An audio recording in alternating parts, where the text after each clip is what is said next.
प्रधानमंत्री नरेंद्र मोदी इस वक्त मैसूर यूनिवर्सिटी के छात्रों से संवाद कर रहे हैं। आपको सीधे वहीं लिए चलते हैं। ऐसे ही कार्यक्रम में दीक्षा लेते हुए देखा है जिनका राष्ट्र निर्माण में अहम योगदान रहा है।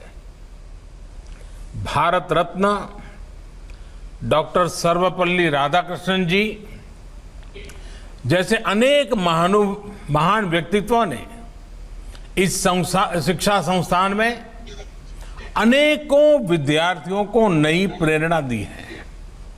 ऐसे में आप सभी पर, आपके परिवार के साथ साथ हम सभी का विश्वास भी अधिक है और साथ साथ उम्मीदें भी अधिक है। आज आपकी यूनिवर्सिटी, आपके प्रोफेसर्स, टीचर्स आपको डिग्री के साथ साथ देश और समाज के प्रति आपकी जिम्मेदारी भी सौंप रहे हैं।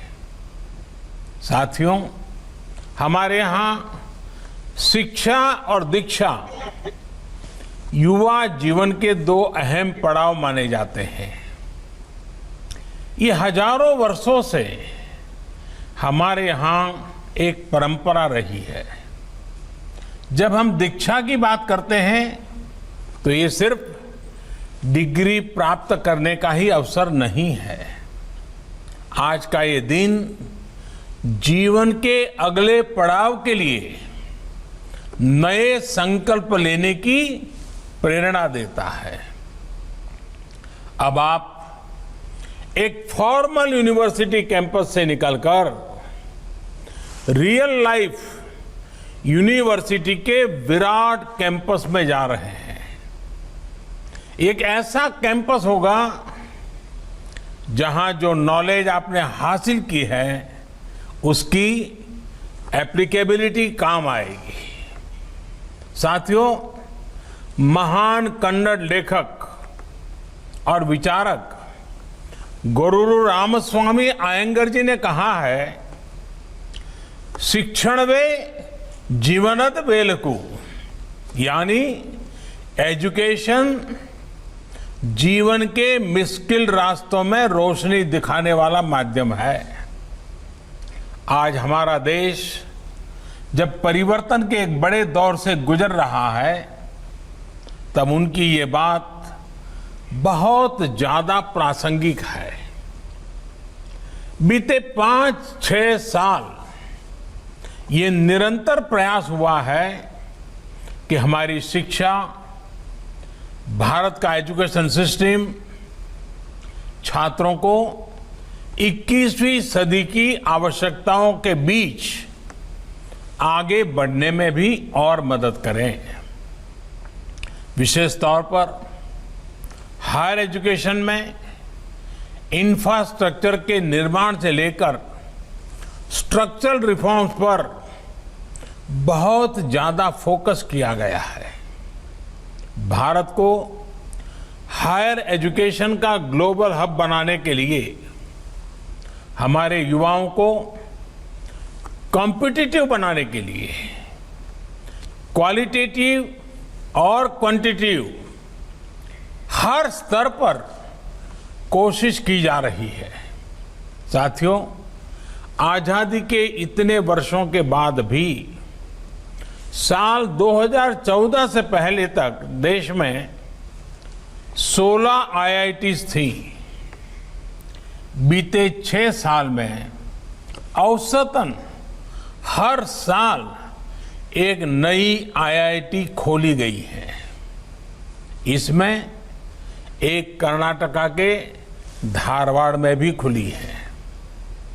2014 तक भारत में 9 ट्रिपल IITs थी। इसके बाद के 5 सालों में 16 ट्रिपल IIT बनाई गई है। बीते 5-6 साल में 7 नए IIM स्थापित किए गए हैं, जबकि उससे पहले देश में 13 आयाम ही थे। इसी तरह करीब 6 दशक तक देश में सिर्फ 7 एम्स देश में सेवाएं दे रहे थे। साल 2014 के बाद इससे 2 गुने यानी 15 एम्स देश में या तो स्थापित हो चुके हैं या फिर शुरू होने की प्रक्रिया में है। साथियों, बीते 5-6 सालों से हायर एजुकेशन में जो प्रयास हो रहे हैं, ये प्रयास सिर्फ नए इंस्टीट्यूशन खोलने तक ही सीमित नहीं है। इन संस्थाओं में गवर्नेंस में रिफॉर्म से लेकर जेंडर और सोशल पार्टिसिपेशन सुनिश्चित करने के लिए भी काम किया गया है।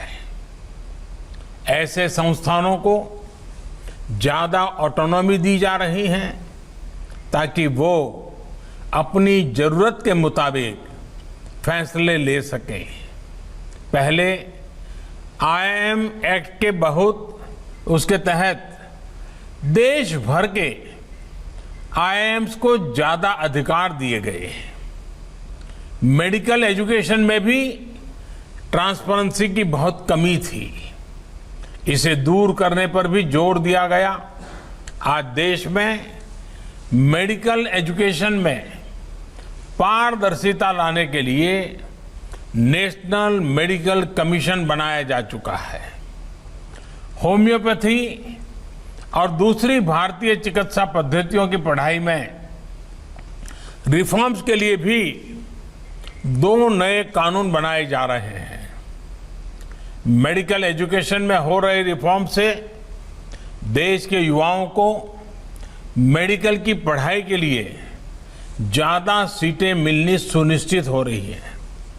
साथियों, राजर्षि नालवाड़ी कृष्णराज वडियार जी, उन्होंने अपने पहले कॉन्वोकेशन संबोधन में कहा था, अच्छा होता मैं अपने सामने एक नहीं 10 लेडी ग्रेजुएट्स देख पाता।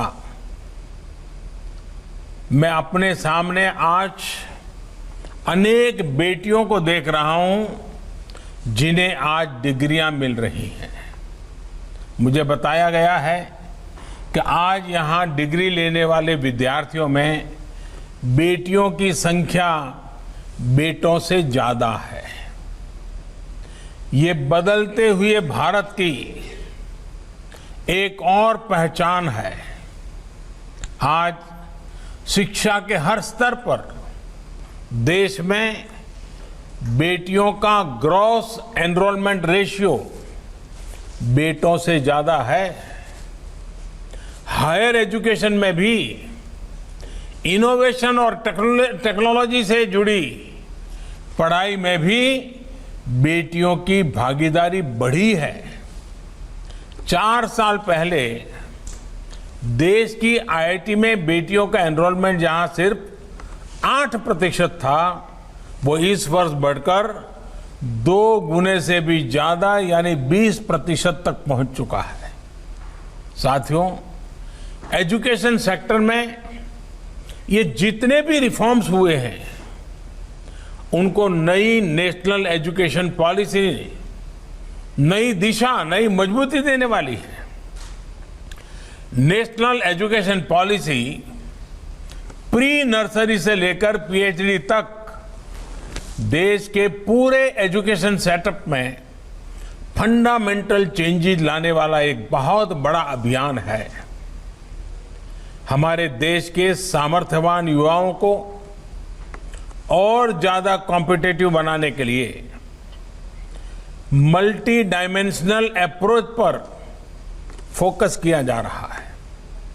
कोशिश ये है कि हमारे युवा तेजी से बदलते नेचर ऑफ जॉब्स के लिए फ्लेक्सिबल हो, एडॉप्टेबल हो। स्किलिंग, रीस्किलिंग और अपस्किलिंग आज की सबसे बड़ी जरूरत है। नेशनल एजुकेशन पॉलिसी में इसका भी बहुत ध्यान दिया गया है। साथियों, मुझे खुशी है कि मैसूरू यूनिवर्सिटी ने इस पॉलिसी को लागू करने के लिए प्रतिबद्धता दिखाई है, तेजी दिखाई है। मुझे लगता है कि एनईपी के आधार पर आप मल्टी डिसिप्लिन प्रोग्राम शुरू कर रहे हैं। अब जहां तक आपके सपनों और सामर्थ्य का विस्तार हो, उसके मुताबिक आप विषयों का चयन कर सकते हैं। इसमें आप ग्लोबल टेक्नोलॉजी और लोकल कल्चर साथ साथ पढ़ सकते हैं। उस टेक्नोलॉजी का इस्तेमाल आप लोकल चीजों को बढ़ाने में कर सकते हैं। साथियों, हमारे देश में ये जो चौतरफा रिफॉर्म्स हो रहे हैं, उतने पहले कभी नहीं हुए। पहले कुछ फैसले होते भी थे तो वो किसी एक सेक्टर में होते थे और दूसरे सेक्टर छूट जाते थे। बीते 6 सालों में मल्टीपल रिफॉर्म्स हुए हैं, मल्टीपल सेक्टर्स में रिफॉर्म हुए हैं। अगर एनईपी देश के एजुकेशन सेक्टर का फ्यूचर सुनिश्चित कर रही है, तो ये आप जैसे युवा साथियों को भी एम्पावर कर रही है। अगर खेती से जुड़े रिफॉर्म्स किसानों को सशक्त कर रहे हैं, तो लेबर रिफॉर्म्स लेबर और इंडस्ट्री दोनों को ग्रोथ, सिक्योरिटी और ट्रस्ट दे रहे हैं। डायरेक्ट बेनिफिट ट्रांसफर, इससे हमारा जहां हमारे पब्लिक डिस्ट्रीब्यूशन सिस्टम में सुधार आया है, तो वहीं रेरा से हमारे होम बायर्स को सुरक्षा मिली है। देश को टैक्स के जाल से मुक्ति दिलाने के लिए अगर जीएसटी लाया गया, तो टैक्स पेयर को परेशानी से बचाने के लिए फेसलेस असेसमेंट की सुविधा हाल ही में शुरू की गई है। इंसॉल्वेंसी बैंक्रप्सी कोड, इससे जहां पहली बार इंसॉल्वेंसी के लिए एक लीगल फ्रेमवर्क बना, तो एफडीआई रिफॉर्म से हमारे यहां इन्वेस्टमेंट बढ़ रहा है। साथियों, आपने बीते 6-7 महीने में ये देखा होगा कि रिफॉर्म्स की गति और दायरा दोनों बढ़ रहा है। खेती हो, स्पेस हो, डिफेंस हो, एविएशन हो, लेबर हो, ऐसे हर सेक्टर में ग्रोथ के लिए जरूरी बदलाव किए जा रहे हैं। अब सवाल ये है कि आखिर ये किया क्यों जा रहा है? ये आप जैसे करोड़ों युवाओं के लिए ही किया जा रहा है। इस दशक को भारत का दशक बनाने के लिए किया जा रहा है। ये दशक भारत का तभी होगा जब हम आज अपनी फाउंडेशन को मजबूत रखेंगे। युवा भारत के जीवन में ये दशक बहुत बड़ा मौका लेकर आया है। साथियों, देश के बेहतरीन एजुकेशन इंस्टीट्यूट में से एक होने के नाते मैसूर यूनिवर्सिटी को भी हर नई स्थिति के हिसाब से इनोवेट करना होगा। पूर्व कुलपति महान कवि साहित्यकार कुवेम्पू जी ने यूनिवर्सिटी के मेन कैंपस को मान संगोत्री यानी मन का शाश्वत प्रवाह का जो नाम दिया था, उससे आपको निरंतर प्रेरणा प्राप्त करनी है। आपको incubation centres, technology development centres, industry academy linkage और इंटरडिसिप्लिनरी रिसर्च जैसे विषयों पर और ज्यादा फोकस करना होगा। यूनिवर्सिटी से ये भी अपेक्षा है कि वो कंटेम्पररी और ग्लोबल इश्यूज के साथ साथ लोकल कल्चर, लोकल आर्ट और हमारे सोशल इश्यूज से जुड़ी रिसर्च को बढ़ावा देने की अपनी परंपरा का और विस्तार करें।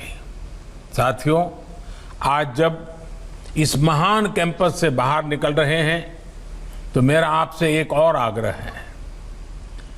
आप में हर एक के पास जो अपनी ताकत है, अपना सामर्थ्य है, उसके आधार पर एक्सेलेंस अचीव करने की हमेशा कोशिश करें। आपको एक सीमित दायरे में, एक बॉक्स में ही फिट होने की कोई जरूरत नहीं है। हो सकता है कि जिस बॉक्स में फिट होने की आप कोशिश कर रहे हैं वो बॉक्स आपके लिए बना ही ना हो। अपने लिए समय निकालिए, इंट्रोस्पेक्ट कीजिए, अपनी ताकत को पहचानिए और जमीन से जुड़ी हर उस चीज का अनुभव लीजिए जो लाइफ आपके सामने रख रही है। इससे आपको अपना आगे का मार्ग चुनने में बहुत मदद मिलेगी। न्यू इंडिया अवसरों की धरती है।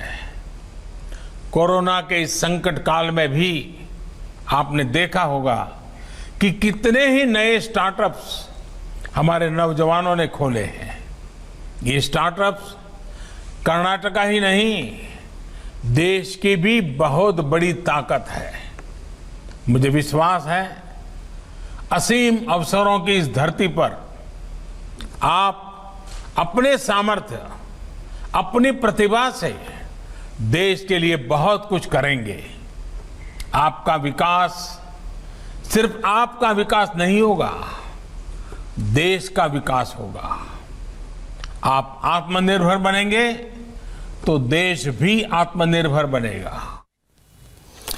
पुलवामा में सुरक्षा बलों पर हमला हुआ है। पूरी खबर आपको देंगे ब्रेक के बाद।